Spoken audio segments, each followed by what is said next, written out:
प्यारे बच्चों, welcome to our channel.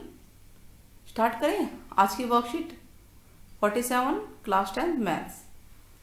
Problem based on tangent to a circle. बिल्कुल tangent to a circle आपको काफ़ी कुछ याद भी हो गया होगा। आपको एक बार और रिवाइड करा देते हैं कि जो सर्कल है इसके बाहर कोई पॉइंट है तो इस पॉइंट से जो है टेंजेंट की डिस्टेंस एक तो बराबर होती है कि नहीं होती है। इस बात को ध्यान रखना है आपको कि इसके डिस्टेंस ये इक्वल होते हैं, ये दोनों टेंजेंट इक्वल होते हैं। तो कह रहा है no tangent from number of tangent from a point on a circle. देखिए एक पॉइंट है सर्कल पे तो कितने टेंजेंट खींच सकते हैं? एक पॉइंट से तो सिर्फ एक ही टेंजेंट खींच सकता है। Tangent touches a circle eight किस पे, क्या बोलते हैं उसे? पॉइंट ऑफ टेंजेंट है ना, point of tangent. The length of tangent from point outside the circle. बताइए एक पॉइंट बाहर है, पॉइंट बाहर है, इसे तो मैं बार बार बता रही हूँ, तो इसकी लेंथ क्या होगी? आर इक्वल होंगे, जो लेंथ होगी वो इक्वल होगी। आई थिंक आपको इतना समझ में आ गया हो। तो अब एग्जाम्पल 1 देखते हैं। एग्जाम्पल 1 क्या है कि हमें ये फिगर गिवन है, पॉइंट पेरीमीटर पीसी आपको 28 दे रखा है, ये 28 सेंटीमीटर है और क्यूसी भी फिर वही होगा 28 सेंटीमीटर। बताइए क्यों होगा? हम जानते हैं कि एक्सटर्नल पॉइंट से टेंजेंट की डिस्टेंस समान होती है, इक्वल होती है। तो एक्सटर्नल पॉइंट है कितने? 1 2 3। तो पीसी इक्वल टू क्यूसी हो गया पहली बात। तो दूसरा P A equal to A R है। तीसरा क्यू भी इक्वल टू बी आर है। रीजन क्या है? Tangent to a circle from external point है ए बी और सी, तो ये इसका रीजन है। अब इसको हम रख लेते हैं, ठीक है। अब जो यहां लिखा है उसकी जगह हम क्या करते हैं, अपना आंसर लिखते हैं। सबसे मेन क्या है, हमें क्या निकालना है? Perimeter of triangle ABC. तो हम लिखते हैं पेरीमीटर ऑफ ट्रायंगल एबीसी। क्या होता है बेटा?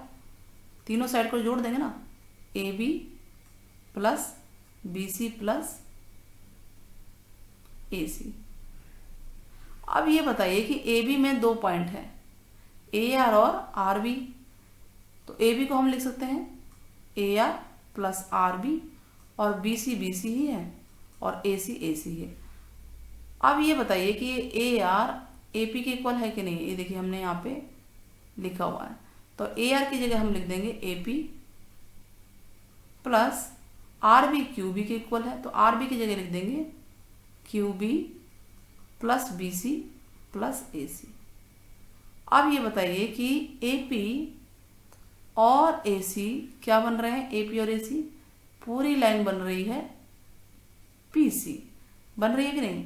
तो हमने ए पी और ए सी हमने बना दिया P C plus B Q और बी सी क्या बनेगा? देखिए बी क्यू और बी सी क्या बन रहा है? Q C. तो पी सी की वैल्यू कितनी है? 28 है ना, ये देखिए।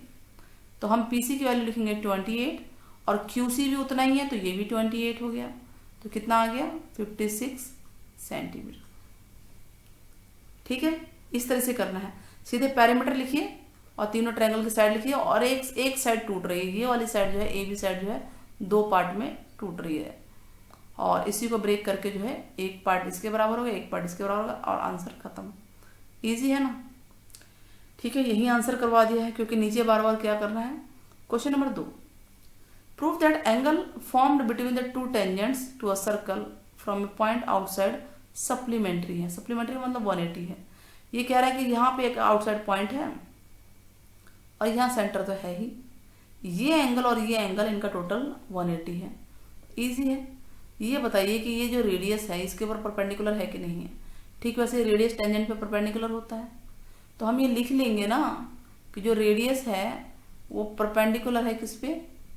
सी ई पे भी। ये सी ई है क्या? सी ई, ठीक है, और ये नाम है ए डी। ठीक वैसे रेडियस परपेंडिकुलर है डी ई पे। तो क्वाड्रिलेटरल के चारों ट्रायंगल का एंगल कितना होता है? क्वाड्रिलेटरल तो बन रहा है, देखिए 1 साइड 2 साइड 3 साइड 4 साइड, चारों एंगल का टोटल होता है 360।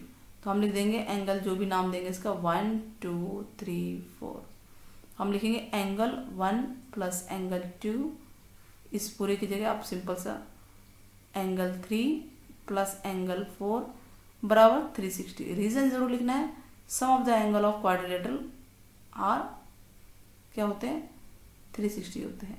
तो एंगल 1 है 90 डिग्री, एंगल 2 है नहीं हमारे पास, एंगल 3 हो गया 90 डिग्री, एंगल 4 है नहीं हमारे पास बराबर 360।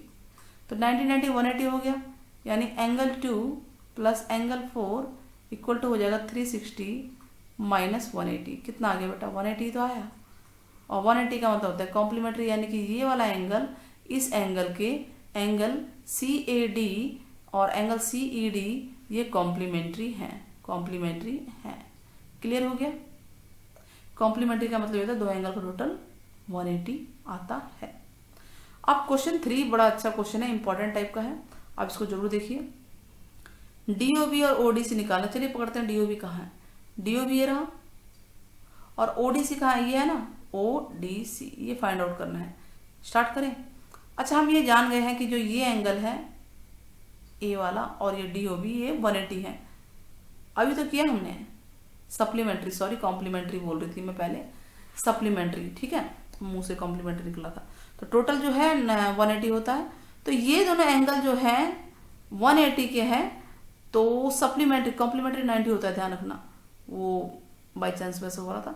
तो DOB और DAB, यानी DOB कहाँ है बच्चे, DOB ये है एंगल DOB और DAB ये है एंगल, इन दोनों का टोटल 180 होगा। क्यों होगा, क्योंकि सप्लीमेंट्री एंगल है। दूसरा तरीका ये है कि हम क्वाड्रिलेटरल, देखिए ये 90 डिग्री होगा, सिंपल सी बात है, रेडियस है, ये 90 डिग्री है, तो हम क्वाड्रिलेटरल से भी निकालेंगे तो इन दोनों का टोटल 180 ही आएगा। जिसमें ये अगर 40 है तो ये कितना होगा बेटा, सीधी सी बात है, 180 में से इसको हटा दीजिए तो ये आ गया 140, आ गया ना 140। तो DOB आ गया 140। तो इसका रिफ्लेक्स कितना होगा, पूरा 360 होता है, तो इसका रिफ्लेक्स होगा 360 में से 140 हटा दीजिए 220 आ जाएगा। तो यानी ये वाला एंगल आ गया 220 डिग्री। अब हम ये जानते हैं कि ये पूरा 90 है, इसका नाम क्या है OBE पूरा 90 है बेटा, और इतना हिस्सा आपको 75 दे रखा है। तो ये वाला जो हिस्सा है इसका नाम क्या है, इसका नाम हम 1 दे देते हैं, इसका नाम हम 2 दे देते हैं, इसका नाम 3। तो जो एंगल 1 है वो हो जाएगा 90 में से 75 माइनस हो जाएगा, जो यहाँ लिखा हुआ है एंगल 1 क्या होगा 90 में से 75 माइनस कर दीजिए, तो ये आ गया 15 डिग्री। तो ये हो गया 15 डिग्री। निकालना क्या, निकालना तो हमें ये वाला एंगल है ना, ध्यान दीजिएगा, DOB और ODC निकालना है। तो DOB तो हमारा निकल गया, ODC रह गया हमारा ये। तो ODC निकालने के लिए हमें यहाँ पहुंचना पड़ेगा ना, ठीक है। तो हमारे पास ये भी आ गया, ये एंगल 1 भी आ गया। हम ये क्यों निकाल रहे हैं, हम इस क्वाड्रिलेटरल के चारों एंगल का टोटल 360 कर देंगे। अब एक एंगल 2 भी रह गया ये, तो हम ये जानते हैं कि देखिए ये एक आर्क है कि नहीं है, DB आर्क है। तो 9th क्लास में पढ़ा था कि सेम आर्क से जो सेंटर पे एंगल बनता है वो उसी आर्क से अगर सर्कल पे कोई एंगल बन रहा है उसका डबल होता है। यानी अगर ये 140 है तो ये कितना होगा बेटा एंगल 2 होगा 70 degree.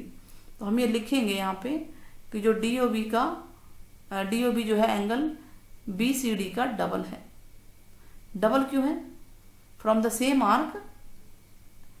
Same arc angle of centre is twice the angle of any part on the circle, ये हमें लिखना है।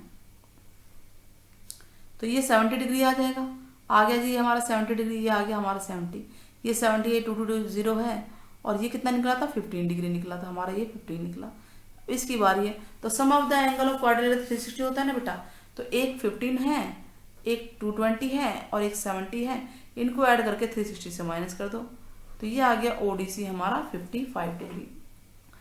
तो क्या सीखा हमने 3 क्वेश्चन में, एक तो हमने सीखा कि भाई टेंजेंट इक्वल होंगे फ्रॉम एक्सटीरियर पॉइंट से। दूसरा हमने सीखा कि जो अब जो टेंजेंट से जो एंगल बनेगा और जो सेंटर पे एंगल बन रहा है यहाँ पे, ये दोनों जो है सप्लीमेंट्री होते हैं। सप्लीमेंट्री मतलब इनका टोटल 180 होता है। अब क्वेश्चन स्टार्ट करते हैं।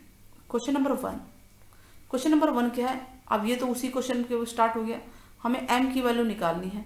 तो m, अब ये वाला एंगल इस एंगल का सप्लीमेंट्री होगा ना, दोनों का टोटल कितना होगा 180 होगा। तो question number 1, m plus 3m बराबर 180। रीज़न क्या है, सप्लीमेंट्री, बस। तो ये हो गया 4m बराबर 180। तो m कितना आ गया 180/4, तो ये आ गया 45 डिग्री। अच्छा, इसको दूसरे तरीके से भी कर सकते थे हम, जो sum of the angle of quadrilateral है उस तरीके से हम कर सकते थे कि हम इसको मान लीजिए 1 मान लेते हैं और ये 2 हो गया। तो angle 1 plus angle 2 plus m plus 3m equal to 360 sum of the angle of quadrilateral. तो ये 90 है, ये भी 90 है, तो ये 90 90 180 हो गए और ये हो गया 4m बराबर 360। तो 4m आ जाएगा 360 माइनस 180, यानी 4m आ गया 180, तो m आ जाएगा 180/4, 45 डिग्री। तो दोनों तरीके से हो गया बेटा, है कि नहीं। Sum of the angle of quadrilateral भी कर लोगे और इससे भी। ध्यान है ना कि ये परपेंडिकुलर होगा टेंजेंट पे, कौन, रेडियस। क्लियर है, क्लियर है, ठीक है। चलिए नाउ क्वेश्चन नंबर 2 करते हैं। क्वेश्चन 2 क्या कह रहा है, ये फिगर दी हुई है, ये जे सेंटर है, एच और एक्स की वैल्यू निकालनी है आपको। सीधी सी बात है, ये दोनों जो हैं टेंजेंट इक्वल होते हैं। तो क्वेश्चन नंबर 2 अगर हम देखें तो x प्लस 10 इक्वल होगा 2x minus 1, but tangent equal होते हैं ना, from external point tangents are equal. तो ये हो जाएगा x minus 2x equal to -1 minus 10। x left में आ गया और ये राइट में चला गया, तो माइनस एक्स इक्वल हो जाएगा -11, एक से कट गया, x इक्वल टू 11। कुछ नहीं लिखा तो यूनिट तो लिख ही दीजिए। इस तरह से हमारा ये आंसर भी आ गया। क्लियर हुआ। क्वेश्चन 3 देखते हैं। टेंजेंट्स, जो दो टेंजेंट हैं वो 120 डिग्री का एंगल बना रहे हैं एक दूसरे के साथ, रेडियस 6 है, हमें शो करना है कि टेंजेंट की लेंथ इतनी है। तो चलिए हम बनाते हैं।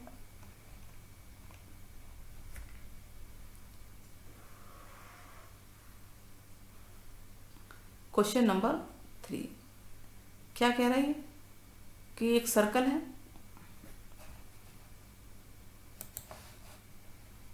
एक सर्कल ले लेते हैं, बना लेते हैं हम सर्कल।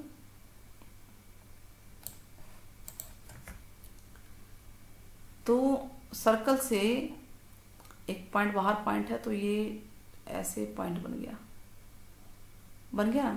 नाम तो कुछ दिया नहीं है, आप लोग फेयर कीजिएगा। हाँ, ये एंगल कितना बन रहा है, वो ये 120 डिग्री का एंगल बन रहा है, थोड़ा सा कम बना है, ध्यान रखिएगा।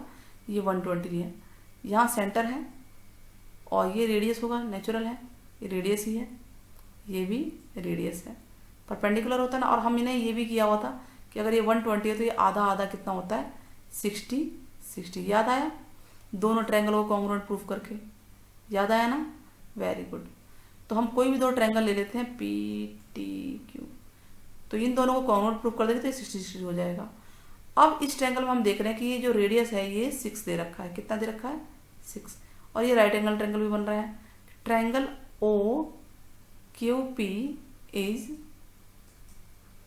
Right angled triangle. तो इसका मतलब ये है कि ये हमारा क्या है, ये हाइपोटेनस है बेटा, ठीक है। और ये हमारा एंगल यहाँ 60 डिग्री बन रहा है, तो ये बेस हो गया, ये बेस है हमारा, और ये परपेंडिकुलर है, और ये हाइपोटेनस है।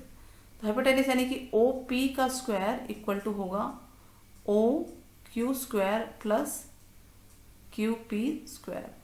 और ओ पी स्क्वायर हमारे पास, इसकी तो जरूरत ही नहीं है, हमें इसको करना ही नहीं है, हमें तो सीधे क्या निकालना, टेंजेंट निकालना। डिग्री दे रखा ना, सीधी इसकी बात कीजिए।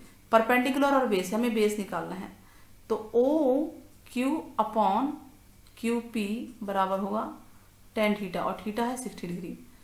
ओ क्यू 6 है, क्यू पी निकालना है, उसकी ज़रूरत ही नहीं थी हमें, और ये होता है √3। तो कितना आ जाएगा 6 equal to √3 Q P. Clear है, हमें क्यू पी की वैल्यू निकालनी है। तो QP कितना आएगा बेटा, QP आ जाएगा 6/√3, या रूट नीचे अगर है तो रेशनलाइजेशन कर दीजिए, तो हो जाएगा 6√3/3, ये आ जाएगा 2। तो QP या PT दोनों इक्वल होते हैं ना, tangent from external point equal होते हैं, यानी ये टेंजेंट इसके इक्वल है, तो ये आएगा 2√3 सेंटीमीटर, तो सेंटीमीटर लिखेंगे। इस तरह से हमारा ये क्वेश्चन हो गया। देखिए जरा, यही है ना, हाँ क्लियर हो गया कि नहीं हो गया? क्या यूज किया हमने इसके अंदर? एक तो भाई टेंजेंट फ्रॉम एक्सटर्नल पॉइंट, जो कि मैं बार बार आपको बता रही हूँ, ये एक्सटर्नल पॉइंट है, टेंजेंट इक्वल है। दूसरा हमने एक ट्रायंगल, राइट एंगल ट्रायंगल के द्वारा जो है सॉल्व कर लिया इस क्वेश्चन को। क्वेश्चन नंबर 4, चलिए क्वेश्चन 4 पढ़ते हैं।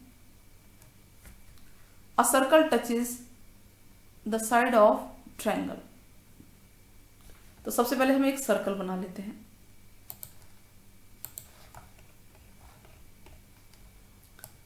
ये हमने एक सर्कल बना लिया। ट्रायंगल भी बना लेते हैं, रफली ट्रायंगल बनाते हैं क्योंकि उसको बनाने में टाइम लगेगा। तो ये ट्रायंगल हमने इस तरह का बना लिया। टच कर रहा है यहाँ पे, और कहाँ कर रहा है, पढ़ें आगे।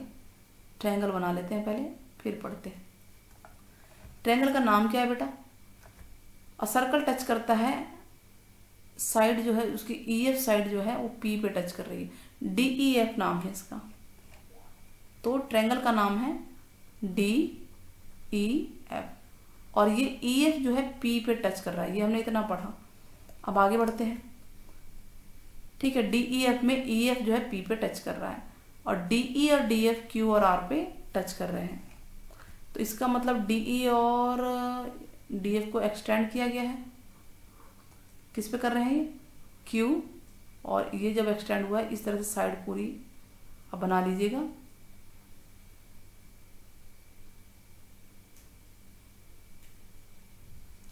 अब ठीक है ना, Q और R पे कर रहे हैं, और ये था ना वो ट्रायंगल की साइड। रफ है ये, आप लोग फेयर बनाइएगा स्केल से, बढ़िया बढ़िया सुंदर सुंदर। क्या शो करना है कि जो DQ है वो हाफ है पूरे ट्रायंगल के पेरीमीटर के। चलिए तो इसको हम लिख लेते हैं, शो क्या करना है उसे हम लिख लेते हैं। To show DQ is half perimeter of triangle, है ना। तो चलिए स्टार्ट करें। सबसे पहले तो एक्सटर्नल पॉइंट ढूंढिए कौन कौन से हैं। हम देख रहे हैं 3 एक्सटर्नल पॉइंट है। एक ये रहा, यहाँ से ये टेंजेंट बन रहा है, इक्वल हो गया। दूसरा टेंजेंट ये है, ये इक्वल होंगे। दूसरा एक्सटर्नल पॉइंट यहाँ है, तो ये टेंजेंट बनेगा EP और EQ। तीसरा है F पॉइंट एक्सटर्नल, तो FP और FR बनेंगे। तो ये 3 बातें तो हमारे पास, इसको हम लिख लेंगे। तो DQ इक्वल होगा DR के, ठीक वैसे EP इक्वल है EQ के, और FR इक्वल है FP के। 1 2 3। रीजन क्या हुआ, tangent from external point are equal. अच्छा, अब हमें लाना है पेरीमीटर ऑफ ट्रायंगल, ठीक है। तो DQ क्या है हमारे पास, ये बताइए। DQ है, हम इसे यहाँ लिखते हैं DR के इक्वल है। तो DR के 2 हिस्से हैं, DF और FR, तो हम इसको लिख सकते हैं DF प्लस FR। और DF तो ठीक है, FR किसके इक्वल है बेटा, FR इक्वल है FP के। तो हम यहाँ पे क्या कर देंगे, DF तो ठीक है, FR की जगह क्या लिख देंगे, FP। कहाँ से आया, 3 से आया। कहाँ से आया, 3 से आया। तो DQ बराबर ये हो गया, तो इसको मान लेते हैं हम 4th पॉइंट। ठीक वैसे DR को तोड़ते हैं, DR बराबर DQ है, एक ही बात है, आगे पीछे इसको आप लिख सकते हैं। और DQ को तोड़ेंगे, DQ के भी 2 पार्ट है, DE और EQ। तो ये हो जाएगा DE प्लस EQ। और EQ की जगह क्या है बेटा, EP लिख सकते हैं ना हम। क्यों लिख रहे हैं, हमें ट्रायंगल तक पहुंचना है, ये बात ध्यान लीजिए। तो ये हो जाएगा DE, और EQ की जगह हम लिख देंगे EP। ठीक ठीक है, इसकी जगह हमने EP लिख दिया। कहाँ से आए? 2 से। तो ये आ गया हमारा DR। इसको फोर्थ मान लेते हैं 5। तो 4 और 5 को ऐड करेंगे तो क्या बनेगा? इसको और इसको ऐड करना है, तो ये बनेगा DQ plus DR equal to क्या यहाँ पे? DF FP DE EP। हाँ, तो DF और FP को तो हमने चेंज कर दिया था ना।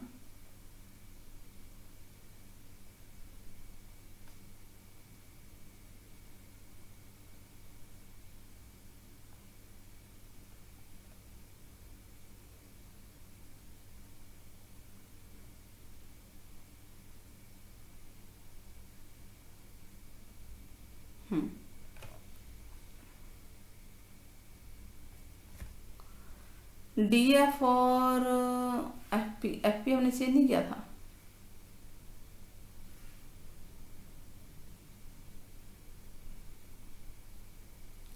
ये आया था हमारा, क्या आया था?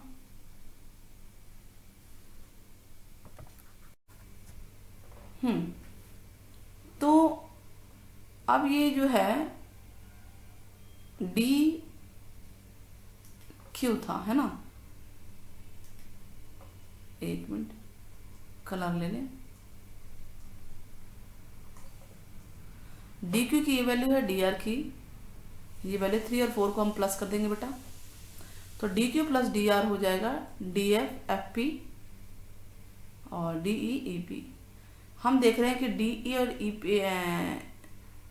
DF तो होगा ही होगा, और FP और EP मिलके क्या बन जाएंगे? EF बन रहा है। देखिए फिगर में, देखिए ऊपर FP, ये FP है और ये EP है, मिलके EF बन गए। तो इस तरह से ये ट्रायंगल का पेरीमीटर हो गया, और ये दोनों सेम होते हैं, ये दोनों सेम होते हैं। तो इसका मतलब ये दोनों DQ 2 बार लिख दिया तो 2DQ हो गया, 2 का 1/2 इधर आ गया। इस तरह से हमारा ये आंसर प्रूफ हो गया। होप आपको समझ में आया होगा। तो वीडियो को जरूर पसंद कीजिए, लाइक कीजिए, सब्सक्राइब कीजिए और शेयर कीजिए ज़्यादा। Take care, bye bye.